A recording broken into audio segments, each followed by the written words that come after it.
John had been a proud owner of 5 German Shepherds, which he walked several times a day through the quiet neighborhood where he lived. Although walking dogs was a fairly common activity, there was something about John that his neighbors found difficult to identify. In the neighborhood, John was known as the German Shepherd guy. Since he had moved there, the initial impression was that he was just a methodical man who loved his animals. However, it didn't take long for one of the neighbors, Mrs. Miller, to start finding John's behavior somewhat peculiar, especially considering the rigor of his routine. Mrs. Miller, a 70-year-old woman with a keen eye for details that others might overlook, couldn't understand why John never repeated the same route on his walks, and why, despite having 5 vigorous dogs, she rarely saw them wearing leashes.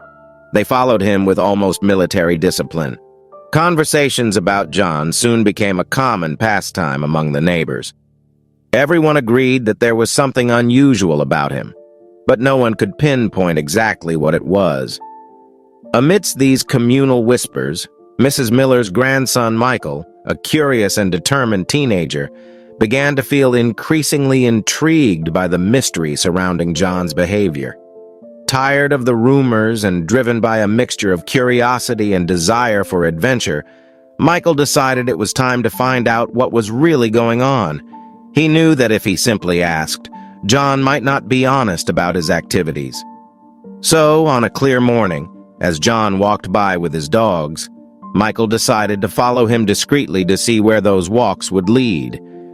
Equipped with nothing more than his bicycle and a pair of binoculars, Michael was about to embark on an adventure that would change the way the entire neighborhood viewed the enigmatic John. On that cold morning, Michael quickly put on his coat, making sure his bike was ready for a possible long chase. He knew that to maintain the element of surprise, he would need to keep a safe distance from John and his German Shepherds. As he left the house, he pretended to check the mailbox while watching John disappear around the corner of the street. Michael silently followed, his breath visible in the cold morning air.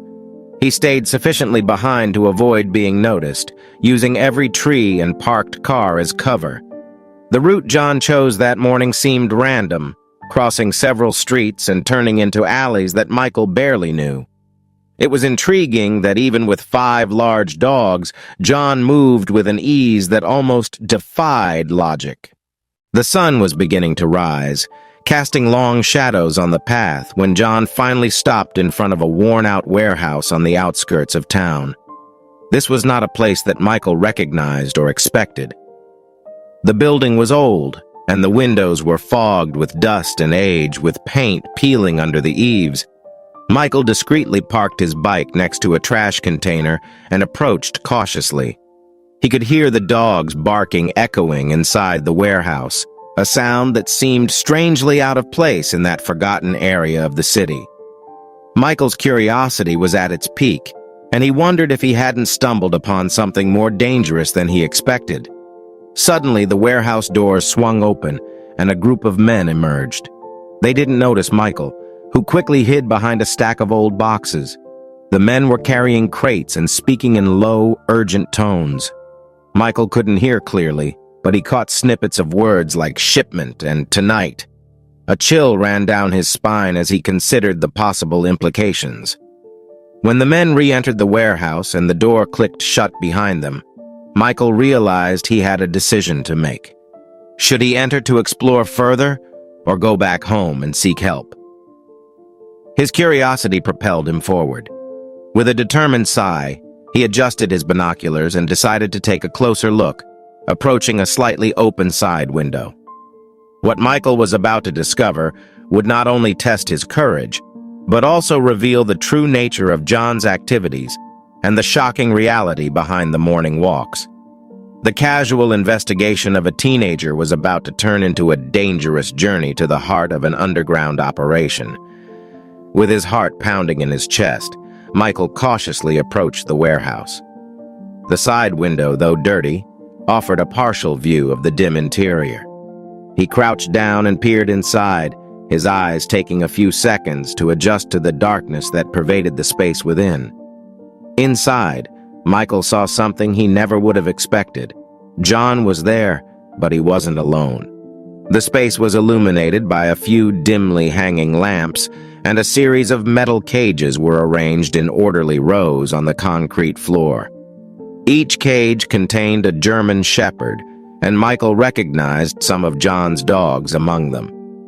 The sound of barking and restless movements filled the air, creating a deafening cacophony. Men and women circulated among the cages, some carrying clipboards, while others seemed to be adjusting strange equipment that Michael couldn't identify from a distance. John was talking to a woman who was pointing at the cages and jotting something down on her clipboard. There seemed to be an organized operation underway, but the exact nature of this operation was still a mystery. Michael strained to hear the conversations, but only fragments of dialogue reached him through the dirty glass. Words like "next round" and "fighting conditions" were occasionally audible, sending a chill down his spine. It was possible that John was involved in something much more sinister than simple morning walks with his dogs. Determined to fully understand the situation before making accusations or jumping to conclusions, Michael decided to risk a bit more. He found a side door that seemed less guarded and, seizing a moment when everyone inside the warehouse was distracted, he tried to open the door. To his surprise, it was unlocked. Michael entered silently, staying in the shadows as he moved among the rows of cages. The dogs reacted to his presence with low barks and curious glances. He observed that, despite appearing well cared for, there was a tension and nervous energy in the air that didn't seem natural or healthy. As he hid behind a stack of boxes, he saw John break away from the group and head towards a room at the back of the warehouse. Deciding that this was his chance to get some answers directly from the source, Michael followed discreetly. He was just steps away from uncovering what was really happening in that forgotten corner of the city. Michael followed John to a small room at the back of the warehouse. As he approached, his heart pounded hard, nerves mixing with the adrenaline of discovery. He pressed his ear against the slightly ajar door, catching fragments of a tense conversation. John spoke urgently into the phone, his voice laden with urgency. "Yes, I know, but we need to ensure everything is perfect for the inspection. We can't leave anything to chance." The ensuing pause was filled with the sound of John pacing back and forth, his heavy breathing indicating stress or concern. "Understood. I'll handle it personally. Until then, keep everything in order and don't let anyone suspect anything." When John hung up the phone, Michael seized the opportunity to confront him. Pushing the door determinedly, he entered the room, facing John with a mix of challenge and confusion. "John, what's going on here? I saw the cages, the dogs. Are you involved in something illegal?" The accusation was clear in his voice, even as his heart hesitated, torn between the image of the quiet neighbor and the reality of what his eyes saw. Surprised by Michael's presence, John took a moment to respond. His expression was a mix of frustration and relief, as if he knew this moment of confrontation was inevitable. "Michael, I understand how this must look, but please, you need to understand it's not what it seems." "Then explain to me," Michael insisted, crossing his arms, his posture firm despite the uncertainty creeping over him. "Why do you have all these dogs here? And what did you mean by inspection and keeping everything in order?" John sighed, running his hands through his hair in a gesture of exasperation. "I really can't say much right now, Michael, but I can assure you these dogs are not in danger. In fact, it's quite the opposite. I'm trying to protect them. Please, I just ask that you trust me for a little while longer." The vague response only fueled Michael's curiosity and suspicion. He wanted to believe John, but the evidence and the dark atmosphere of the warehouse made it hard to accept his explanation without further proof. "I want to help, John, but you have to give me something more. If you're really trying to protect these dogs, why is all this so secretive?" John looked at Michael, a serious and calculated look in his eyes. "Okay, I'll tell you more, but not here. Let's get out of this place first. And Michael, you need to promise to keep this secret." at least for now. Reluctantly, Michael agreed, following John out of the room. As they walked back through the warehouse, Michael looked around with a new perspective, trying to piece together the puzzle that John promised to help solve. Once they were out of the warehouse, John led Michael to a nearby small cafe, a discreet place where they could talk without interruption. As they sat down, John looked seriously at Michael, who eagerly awaited explanations. "Michael, what you saw today in the warehouse is part of a much larger and more complex operation than you can imagine," John began, taking a sip of his coffee before continuing. "I'm a police officer, part of a specialized unit combating crimes against animals. We've been working for months to dismantle a network of dogfighting rings operating in several cities." Michael, surprised and relieved, almost dropped his coffee. "You're a police officer?" he asked, trying to assimilate the information. "So the dogs in the warehouse?" John nodded. "Each of these dogs has been rescued from situations of abuse or directly from illegal dogfighting rings. The warehouse is a temporary safe location while we prepare each of them to be relocated to permanent foster homes. We keep them there while we investigate their former owners and arrange logistics for their adoption." "That explains the cages and the security," said Michael, beginning to understand the gravity of the situation. "But why all the secrecy?" "These operations need to be kept secret to protect not only the animals, but also the people involved," explained John. "If information about our location or our tactics leaks out, it could jeopardize everything. The criminals involved in these networks are dangerous and will stop at nothing to protect their interests." Michael felt a mixture of relief and admiration. "So you really are helping these dogs, and I almost thought that—" He stopped, embarrassed for having suspected John. "It's normal to be suspicious given the situation," John said with an understanding smile. "Now, Michael, I need your help." "My help? How so?" John leaned forward, speaking in a lower tone. "We're nearing a major breakthrough in the case. Soon we plan to carry out a series of raids to dismantle the network once and for all. But we need to keep everything as it is until then. You can continue with your normal routines, but if you notice anything strange or if anyone asks about me or the warehouse, you need to inform me immediately." Michael nodded, determined. "You can count on me, John. I'll keep my eyes open. And thank you for trusting me with this." With this new understanding, Michael felt like part of something bigger. He wasn't just a curious young man from the neighborhood. Now he was a vigilante aiding in a crucial police mission. Energized by this responsibility, he agreed to keep the secret, knowing that every little gesture of his would contribute to the safety of the dogs and the success of the operation. In the following days, Michael kept his promise, watching carefully as he continued his daily routine. He now noticed curious glances and sporadic questions about John and the dogs, but nothing that immediately seemed suspicious to him. He reported everything to John, who patiently checked each piece of information. Finally, the day of the operation arrived. John had informed Michael that it wasn't safe for him to be directly involved in the raid, but he asked him to stay alert and ready to help in other ways.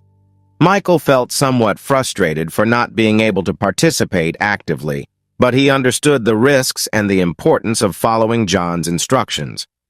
That morning before dawn, teams of police officers gathered at strategic locations, ready to simultaneously execute several raids on suspected dogfighting locations, all identified during the investigation John was involved in. John led one of the teams, and his experience with animal rescue operations was invaluable. The operation was intense and meticulously coordinated. At one location after another, doors were broken down, and surprised criminals were detained. The dogs found in these deplorable conditions were carefully removed and transported to veterinary recovery centers, where they would receive the necessary treatment and care. Meanwhile, Michael anxiously awaited news, waiting near his phone. When the phone finally rang, it was John, his voice filled with exhaustion but also triumph. "We did it, Michael. We managed to dismantle the network. Many dogs were saved today, and several criminals are now in police custody." Relieved and excited, Michael asked, "And the dogs from the warehouse?" "They're safe," John replied. "They played a crucial role in the operation, believe it or not. Some of them were used to track secret meeting locations. They're true heroes." In the following days, news of the operation spread throughout the neighborhood and the city. The community began to see John in a new light. What was once mystery and suspicion had now turned into respect and admiration. Michael felt a deep sense of pride in having played his part, even if indirectly. As recognition for their commitment and assistance, John invited Michael to visit the center where the dogs were being cared for. Seeing the animals recovering, playing, and receiving love, Michael felt a deep satisfaction. It was a visual reminder of the positive impact the operation had had. The partnership between Michael and John, though born of unusual and challenging circumstances, had strengthened. Together, they had contributed to a greater cause, protecting the innocent and bringing justice to those who deserved it. After the success of the operation, the community quickly began to reassess John and his mission. With the details of the police operation now public and the story of the rescued dogs gaining traction in the local media, John went from a mysterious figure to a local hero almost overnight. The news of his dedication and courage inspired many in the city, and the dogs he helped rescue became symbols of hope and resilience. In recognition of his tireless work and positive impact on his community, a special event was organized by the neighborhood. The event aimed not only to celebrate the dismantling of the dog-fighting ring, but also to promote awareness of animal welfare and the importance of animal rescue. During the celebration, John was invited to speak. Facing a crowd of neighbors, animal shelter volunteers, and local authorities, he shared his experience, highlighting the importance of community vigilance and cooperation with the police. "None of us acts alone," he said, looking at Michael with gratitude. "Every small act of courage, every decision to speak up, contributes to meaningful change." Michael, in turn, felt a mix of pride and humility. He had not only helped expose a grave injustice, but had also played an active role in protecting vulnerable living beings. His actions, encouraged and supported by John, resonated deeply with those around him, inspiring other young people in the community to become more actively involved in social causes. Motivated by the success of the operation and the support of the community, Michael decided to start a youth organization dedicated to animal welfare, focused on educating his peers about animal responsibility and care. John, seeing Michael's enthusiasm and commitment, offered to mentor the group, providing guidance and resources. The partnership between Michael and John grew even stronger, evolving into an ongoing collaboration that benefits both the community and the animals living in it. They conducted workshops, adoption campaigns, and education sessions on animal rights, establishing a legacy of compassion and community action. At the end of the event, as participants dispersed, many stopped to thank John and Michael, sharing stories of how the rescued dogs had touched their lives. With each story, Michael felt reaffirmed in his new path, knowing that every small effort can lead to significant change.